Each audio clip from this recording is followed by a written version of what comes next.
कुरान के बारे में। अगर मोहम्मद साहब की शिक्षाओं पर मनन किया जाए, हर शास्त्र में, हर ग्रंथ में, चाहे किसी भी समाज का क्यों नहीं हो, तो कुरान की शिक्षाओं पर मनन किया जाए तो दो बातें उनमें सबसे अहम है।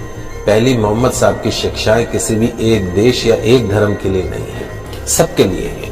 और दूसरी जो उनकी शिक्षाएं हैं, आज से 1500 साल पहले जितनी वो प्रासंगिक थी, आज भी उतनी ही प्रासंगिक है। जीवन का कोई पहलू ऐसा नहीं जिसे बेहतर बनाने, अच्छाई को स्वीकार करने के लिए मोहम्मद साहब ने कोई संदेश न दिया हो कुरान में। उनकी बातें इंसानों को सच की राह दिखाती है। अर्थशास्त्र भले ही ब्याज को मूलधन का किराया, शुल्क या कुछ और माने, लेकिन एक इस्लाम धर्म ऐसा है जिसमें ब्याज को ममनू माना गया, अनुचित माना गया है ब्याज को।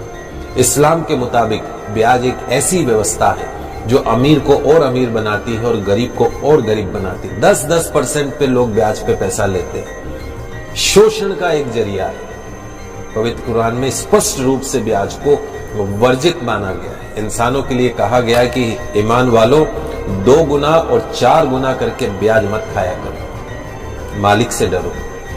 ब्याज खाने से बरकत खत्म हो जाती है, ब्याज की कमाई से बरकत खत्म होती है। इंसान के द्वारा किए गए पुण्य भी ब्याज की कमाई से खत्म हो जाते हैं। ध्यान रखें, ब्याज धन को कम करता है, लेकिन दान पुण्य से धन कभी भी कम नहीं होता है।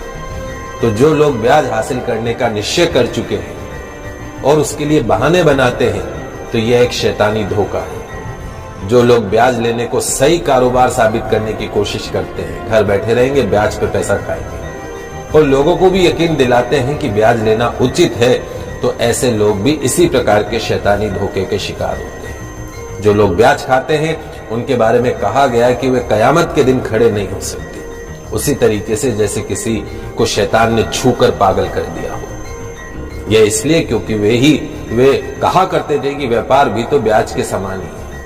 अपनी बात को सही ठहराना। कुरान में व्यापार को वैध माना गया, लेकिन ब्याज को पूरी तरीके से अवैध। कुरान में संदेश दिया गया है कि जो लोग इस हिदायत के बाद ब्याज लेना बंद कर देंगे, उनका जो मामला है वो हुजूर को सुपुर्द है। लेकिन तमाम जानकारी के बावजूद जो नहीं संभलेंगे, जिन्होंने ब्याज लेना जारी रखा, उसके लिए आगे नारकीय जीवन है और उसकी कोई मुक्ति नहीं। तो मालिक से डरिए और जो कुछ भी ब्याज में शेष रह गया उसे छोड़ दीजिए। यदि तुम सच्चे दिल से ईमान रखते हो, न तुम खुद पे जुल्म करो, न तुम दूसरों के ऊपर जुल्म करो। अगर तुम्हारे पास बहुत ज्यादा धन है तो जरूरतमंद लोगों को कर्ज दो, उन्हें वापसी के लिए इतना समय दो कि कर्जदार इंसान उसे आसानी से वापस लौटा सके। किसी वास्तविक और अवश्य जो संभावी जो मजबूरी होती है, उससे अगर तुम धन न लौटा सको तो उस पर सख्ती मत करो, उसका अपमान मत करो, उसे और समय दो। रोजी कमाने का गलत तरीका, गलत साधन, गलत रास्ता मत अपनाइए। मालिक से डरते हुए, उसकी नाफरमानी से बचते हुए सही जायज हलाल तरीके अपनाने, हराम रोटी के करीब भी मत जाइएगा।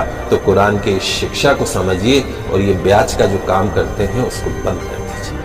वीडियो के नीचे सब्सक्राइब के बटन पर क्लिक करें, बेल के आइकॉन पर क्लिक कीजिए ताकि हर नई वीडियो की नोटिफिकेशन